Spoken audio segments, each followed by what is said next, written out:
Vibes.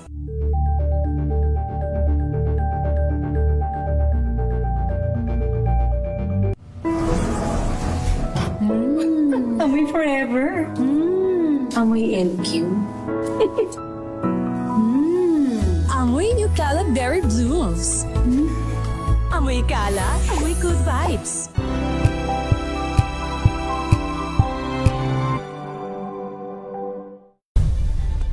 Nagsimula sa pangarap hanggang sa maabot ang tagumpay.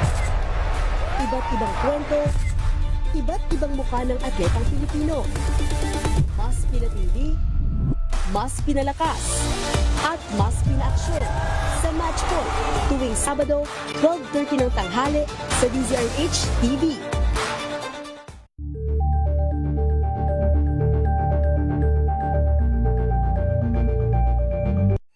Mga balitang gigising sa inyong umaga. Mga balitang kailangan mong malaman. Mapapakinggan sa ACS Balita sa 2x2. Kasama sina Anthony Taberna at Jerry Baha. Lunes hanggang Biyernes.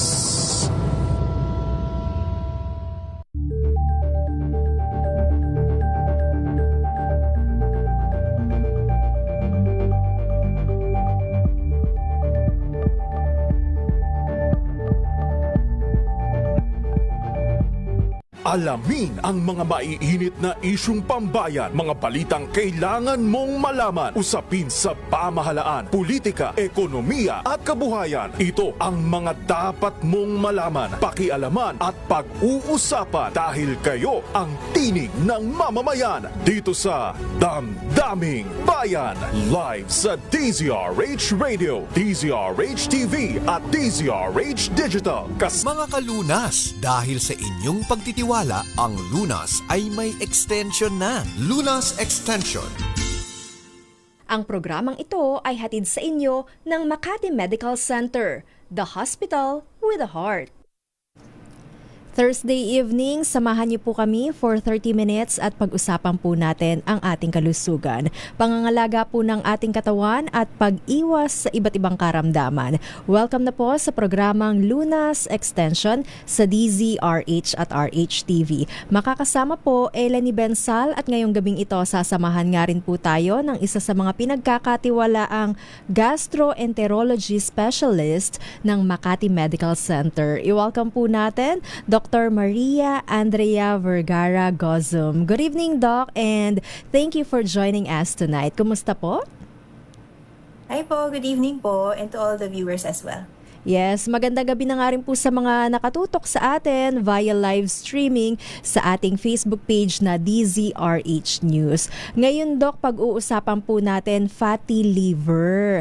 At totoo nga po ba, Doc, na kapag mahilig o lagi tayong kumakain ng mga matataba o mamantikang pagkain, isama na natin dyan yung lechon, inihaw na barbecue, sisig, chicharon, di ba? Ang sarap. Pero yan nga po ba, Doc, ay nakakakos ng fatty liver? Yes, more or less po it's the excess po no na intake natin ng fat. So kung saan man siya mapunta, magde-deposit po siya or dadantay siya sa atay natin, ibang organs din po possibly, no? But apart from yung change ng diet ng mga Pilipino ngayon, nagiging westernized na po yung diet natin. So more on taba na talaga. Bukod po doon, pwede rin pong maging risk factor yung family history. Okay. Or minsan namamanak sa pamilya po talaga, no? Uso ang magkaroon ng fatty liver. Ano nga po ba, Doc, yung fatty liver? Papaano nga po ba natin i-explain kung ano nga po ba yung nangyayari sa atay ng isang taong may fatty liver? Yes, so normally wala pong taba sa atay talaga. Oo. Okay? So it's up until when we take fat in excess sa kaya ng katawan na ma-clear. Okay po? Saka napupunta siya doon, maninirahan po siya sa atay natin. So that's fatty liver. Now, that is also diagnosed microscopically. But apart from that, wala po so far pa na blood test na magsabi talaga na may taba sa atay, no? And there are other types, other sources of reasons why we get to have fat in the liver. It could also be because of excess in alcohol intake, bukod sa excess in fat intake po. Kapag nga po ba, Dok, kumakain tayo ng matataba, mamantikang pagkain, yung mga na-mention po natin kanina, at iinuman natin ng malamig na juice, malamig na soda, malamig na tubig, kaya nga po ba, Dok, nabubuo yung fatty liver? No po, not necessarily yung, I think po na-associate yan dahil kapag nalamigan po yung taba, no? So,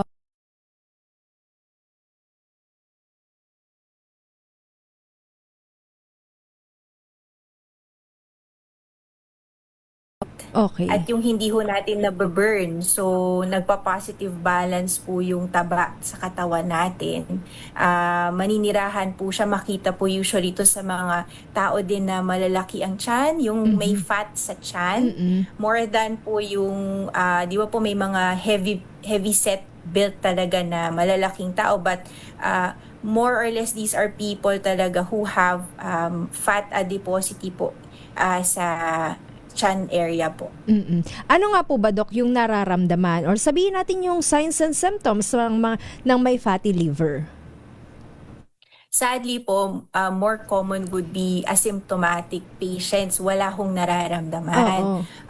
Kaya ho nahuhuli ito kadalasan kapag po may annual exam, parte po ng mga test na nire-request for clearances, no, sa mga seafarers. Yan po yung iba, nahuhuli lang sila just because, but a small amount of people can have symptoms like pain po sa may kanang taas na bahagi ng tiyan, kung nasaan pong atay.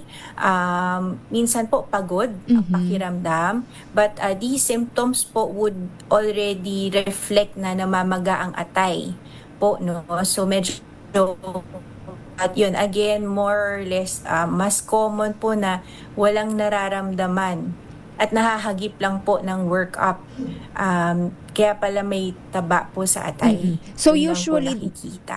kadalasan po, Dok, nangyayari, advanced stage na yung kaso ng pasyente dahil nga po asymptomatic usually yung patient.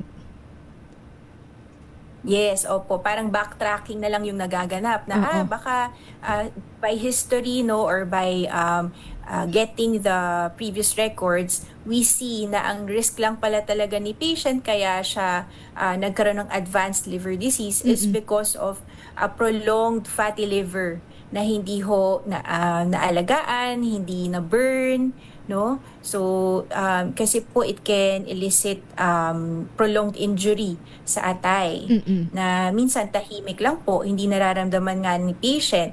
So pagdating na nila sa atin, alam niyo naman po ang Pilipino, no, matiisin saka na lang kapag habulan na po sa dulo. So we also get patients at the end na yung madidilaw sila, no, masasakit na ang tiyan. So Ayun yung kapag naninilaw yung balat, yung mata, Dok, ibig sabihin advanced stage na yon. Yes, opo. That's when the toxins, hirap na po si atay, no, na i-clear out yung bile, the toxins, no, namamaga na po siya. So anything naman po usually na maga sa katawan, sumasakit. So doon na po natin sila nahuhuli. That's when they come to us na po. How do we But diagnose? ideally, Opo. ay sige po. Yes, ideally po. Ideally po, of course, when we detect it, aalalayan na namin kayo how to take care of it and how to monitor. Bago nga po natin ma-detect, Dok, ano nga po ba yung pang-diagnose natin? Ano nga po ba yung lab workout? Kasi sabi natin kanina, hindi naman nga rin po ito kadalasang ipinapakonsulta dahil wala nga pong nararamdaman kadalasan ng pasyente. Opo. So usually, yung burden po ng pag-detect is sa primary physician nyo. Let's say, si unang doctor na na-meet nyo for any reason at all, no? We can already profile our patients. Let's say, heavyset, may mga risk factors po, no? Like diabetes, hypertension, overweight, obese, as well as elevated cholesterol in the blood. We can already look for elevations in blood tests like SGPT, SGOT. I think familiar din po yung mga listeners and viewers po natin dyan. Signs po na these can tell us that namamaga si liver. But to actually see that there's fat in the liver, we can be assisted with an ultrasound of the liver po. Usually, hagip yan ng whole abdominal ultrasound that doctors would request. They will see po namumuti yung atay doon. No? And then we can also see it in an MRI of the liver. And we also do FibroScan. It's a test that is also an ultrasound. It can check for how much scarring and how much fat the liver has. Okay. Kailangan po ng fasting, Doc, bago mag-undergo sa mga ganitong klaseng procedure para mas matiyak nga po. Karaniwan po, naka-fast po si patient dahil po ang atay, meron po yung mga highway, no? O daanan ho ng bile. Okay po, or ng papaitan. Kaya po ang nangyayari, naka-fast po sila for the procedure. Na-mention nyo kanina, Doc, yung scars. Ibig sabihin, nagkakapeklat nga rin po yung ating atay kapag na-diagnose na may fatty liver, tama? Yes. Opo. So, imagine po yung atay nyo, nadantayan siya ng foreign body na si taba. Normally, the liver will react, no? Mamamaga po siya. So, our liver po is good in the sense na it can try to heal itself. So, during the healing process, pwede pong mag-scar si liver up to a certain point na hindi na siya makakahilom further kasi scarred na ho yung buong atay. Okay, so that's the time when we call it cirrhosis, when it's an entirely scarred liver na po. Okay. And that one, we also see in the ultrasound as well as the MRI and other imaging modalities. After nga po ma-diagnose, Doc, ano nga naman po yung kinakailangan gawin ng pasyente? Anong angkop na treatment, management ang kinakailangan gawin? Yan nga po ang ating babalikan maya-maya dito pa rin po sa programang Lunas Extension. Meanwhile, kung kayo nga rin po ay may mga katanungan, feel free to comment sa ating Facebook page na DZRH News. Magbabalik po tayo pagkatapos lamang po ng ilang paalala. Ang programang ito ay hatid sa inyo ng Makati Medical Center, the hospital with a heart.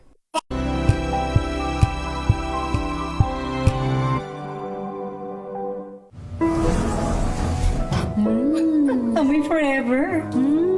Amoy LQ. Amoy New Caleb Berry Blooms. Amoy kala, amoy good vibes.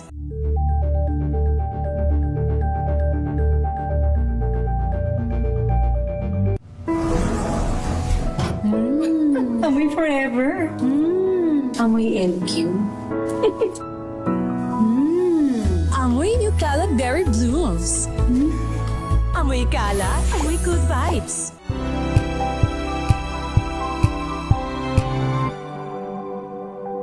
Hello, Washi! Laundry day na naman! Yay! Anong meron? Mancha ng chocolate, Oh. putik, may libag pa! Kaya natin yan! With Pride Washing Machine Detergent, may triple stain-away formula. Tanggal ang makapit, madikit, at malupit na dumit mancha. Kaya easy-easy ang labada. Mula noon hanggang ngayon! All you need is pride! All you need is pride! ACS.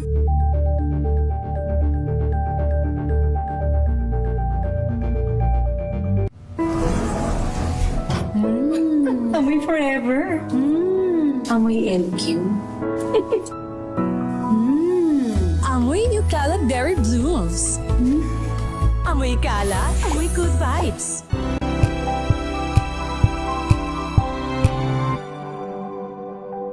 Curious ka ba sa maraming bagay? Kami na ang bahala dyan.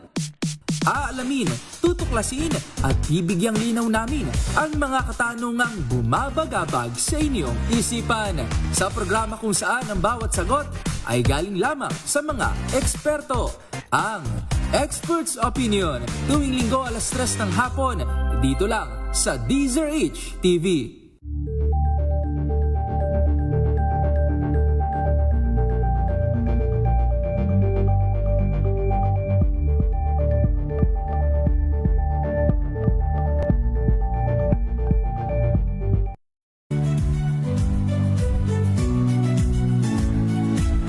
Magandang araw mga kaibigan.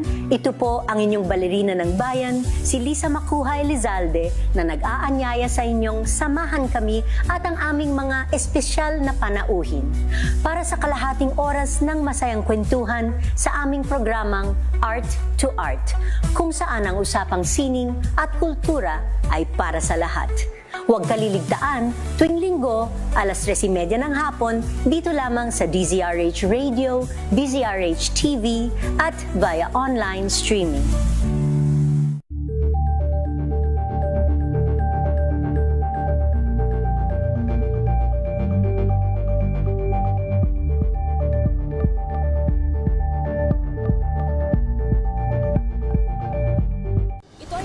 Naitalang 17 individual na ang kanilang naaresto. Ng Metro Manila Development Authority o MMDA ang No Contact Apprehension Policy o NCAP sa Metro Manila. Sa ang ilang mga dokumento ay peke. Hindi rin legal ang employment na ipinangako sa kanila. Sa mata ng batas, mananagot ang sangkot at may sala. Dahil sa bawat paglabag, may karampatang parusa. Alamin ang mga pananagutan sa likod ng mga bawal. Dito sa Hoy! Bawal Yan! Tuwing Sabado, 11:30 ng umaga. Dito lang sa DZRH TV.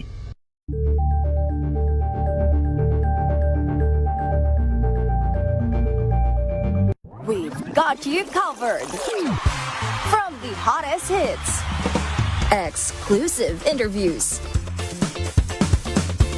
kilig to the bones fan meet experience, and hataw performances of your favorite stars. Kalusugan, Lunas, Extension. Ang programang ito ay hatid sa inyo ng Makati Medical Center, the hospital with a heart. Nagbabalik po second part ng ating discussion dito pa rin po sa programang Lunas Extension sa DZRH at RHTV. Kapartner pa nga rin po natin ang Makati Medical Center, the hospital with a heart. Para nga po sa may mga katanungan tungkol sa inyong kalusugan at nais pong magpakonsulta, maaari po kayong tumawag sa hotline number ng Makati Med 8888-8999 or visit their website sa makatimed.net.ph. Balikan nga po, Doc, natin ang ating discussion about fatty liver. Doc, kanina sabi natin yung mga obese, high blood, diabetic ay risk factor din ng pagkakaroon ng fatty liver. Pero dito sa nabasa ko, Doc, kahit daw hindi bata, hindi matanda, kahit bata ay maaaring magkaroon ng fatty liver. Tama ba, Doc? Yes, opo. This is because po sa profiling natin, they have actually po updated the term po na it's metabolic associated. No, metabolic meaning these patients po na heavy set, obese, overweight, karaniwan sila rin yung pre-diabetic, diabetic, mataas ang BP, mataas din ang cholesterol sa dugo. So ito hong mga pasyente na to, hindi na sila yung usual nating elderly po, no? Makita nyo, nagsisimula na yan kahit teenager, bumibigat na sila.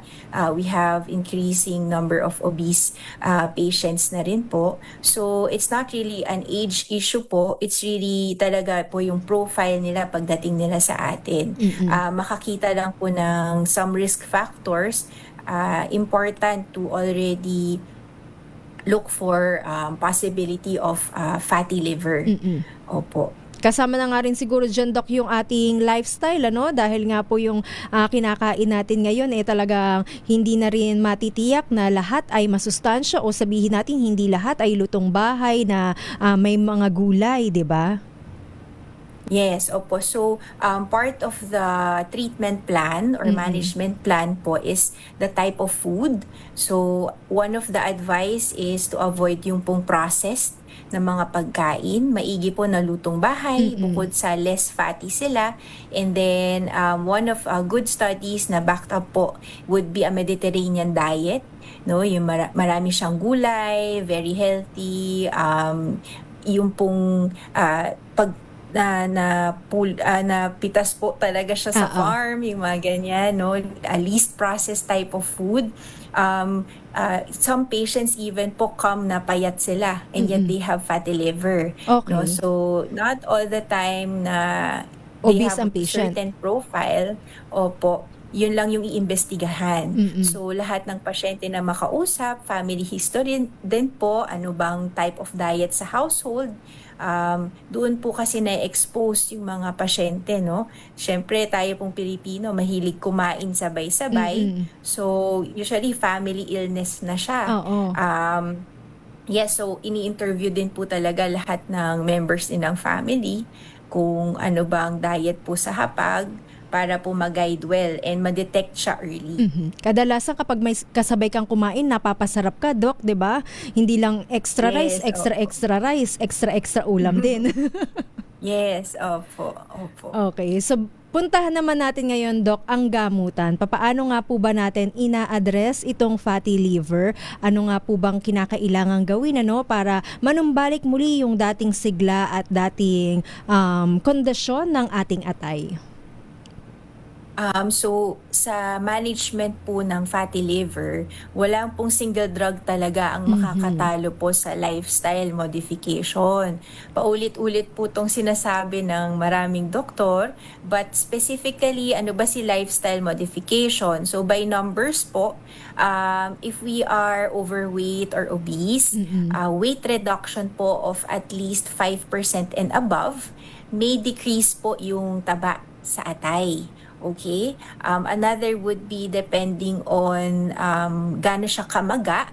A higher increase in the weight loss, around 7 to 10% weight loss would be the best. Now, for those po na mga lean or payat na may fatty liver, not essentially we need to reduce the weight, di po ba? But weight regulation about maybe 3 to 5% weight loss would be advised. Now, how to achieve po the weight loss? The doctors would just say po, mag-exercise ka lang. So, ideally, the numbers po to follow would be at least 150 minutes per week.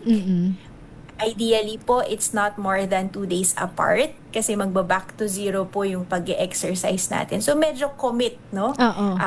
With my patients po, I would advise if they can slowly put in the habit dun po sa kanilang daily schedule para masanay sila, hanapin nila na, ayaw nga pala, kailangan kong mag-exercise. Slowly incorporate po, no? Disiplina rin As talaga, well no, as- Doc?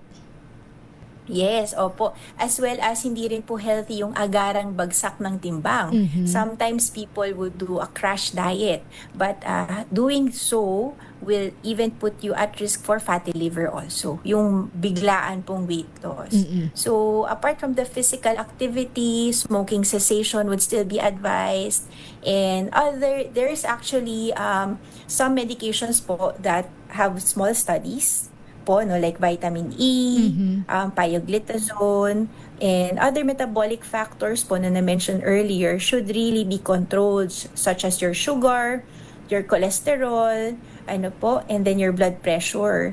Currently, there's one US FDA approved oral medication. It's resmetirom, but it's not yet available po locally. Okay?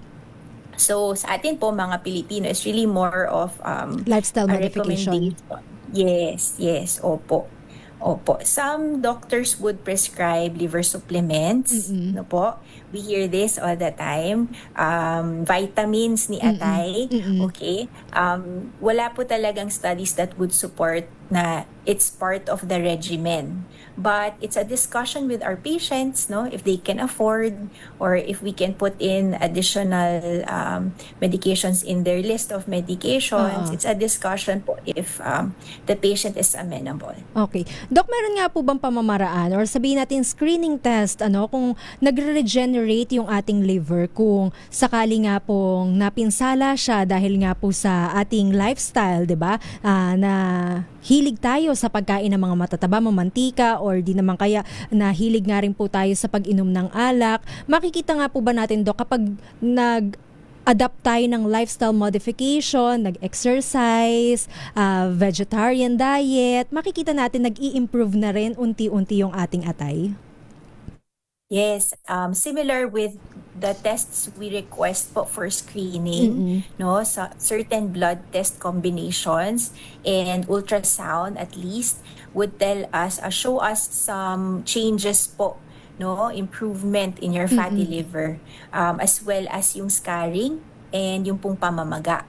We can see as basic as a SGPT trend if it's going down. Other tests po as basic as doing your basic ultrasound of the liver, but that is subjective. If we want numbers po talaga, a FibroScan would be a good test. It's also an ultrasound version po, but more for the scarring and actual numbers of fat content in your liver. This can guide po our patients, no, para naman nakikita nila yung progress nila sa pagka-lifestyle change na ginagawa nila. Okay? At sometimes it makes them feel good, you know, na, nag-improve pala ako, or, same pa rin pala. So at least they get to see how much it has changed. Usually, Doc, yung duration natin dyan para makita yung pag-harm ng ating atay at yung pag-recover ng ating atay, gaano katagal? It depends po how bad or how good the liver function is. Okay? Forgiving naman po tayo dyan, di naman siya every week, you know. But of course, mas intense po yung follow-up and monitoring when we are already at the advanced stage. Yun po, mas sensitive yung changes ng values here. But it can be as long as every 3 months. Let's say if hindi na very mild lang naman, or every 6 months to a year. Let's say these are young patients who are verbally committed talaga, yung kita nyo na magko-commit to do a lifestyle modification, and you see a good compliance. Or sometimes po elderly, they have, you know, may mga barkadahan sila nang nagzuzumba, yung talagang nagkukwento po na committed. The monitoring will be a conversation between the physician and the doctor as well, no? O when do you think you'll be able to achieve this amount of weight loss, or minsan po pag pa-holidays, medyo forgiving tayo dyan, pag bare months. Opo, so yun po, it's always a conversation between the patient and the physician. Okay. At yung intermittent fasting nga din daw po ba, Doc, ay makakatulong para nga po makarecover yung ating atay sa fatty liver? Opo, so part of the studies in terms of the diet is the intermittent fasting. Sadly, there are no heavy studies that support po intermittent fasting or how many hours, di ba po? Iba-ibang hours din yung CIF. Yes. What is actually supported really is the Mediterranean diet. Even the keto diet po, naririnig natin yan, no? It's not also heavily supported with the studies, but yun nga po, Mediterranean diet would still be the best, as well as a good representative of the families of food, good representative of carbs, and of course not zero fat naman yung kakainin, kasi the body still needs fat po. So a good separation of carbs, protein, and fat would still be the best. Okay, how about yung detox and juicing, Doc? May study nga rin daw po bang makakapagpatunay na makakatulong ito para sa ating liver, or sa tinatawag na rin na fatty liver? Diet po, towards the liver, it's really just Mediterranean diet. And high amounts of caffeine or coffee. Yan po yung may studies. Okay. I think juicing kasi it just sounds healthy because it's mostly vegetables and fruits. Ano po, so that's okay so long as the sugar content po, no, is acceptable and not so much in excess. Okay. Kasi sugar po, kalaban pa rin po yan ni atay. It's still part of our metabolic syndrome and risk of insulin resistance. Final message po natin, Doc, sa ating listeners and viewers para nga po mapangalagaan ang ating atay at maiwasan nga po ang fatty liver. Opo, investigation po, no, ng fatty liver, sana po consider nyo every time you go through maybe an annual testing. You ask the physician, but usually it's a topic of discussion po, from the physician to the patient, no.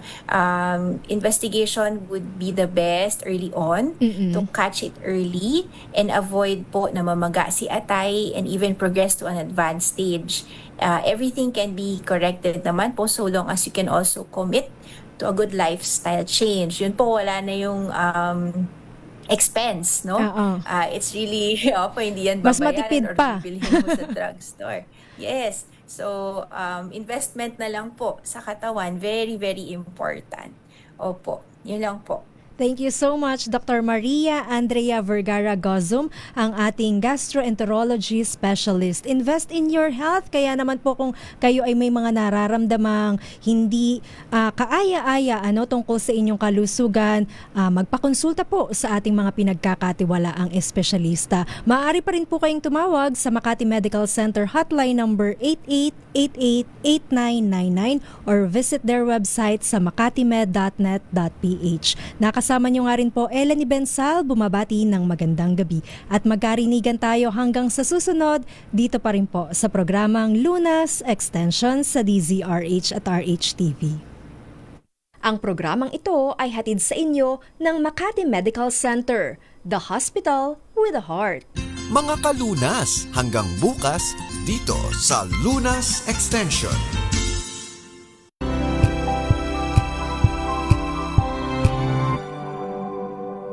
Sa loob ng 86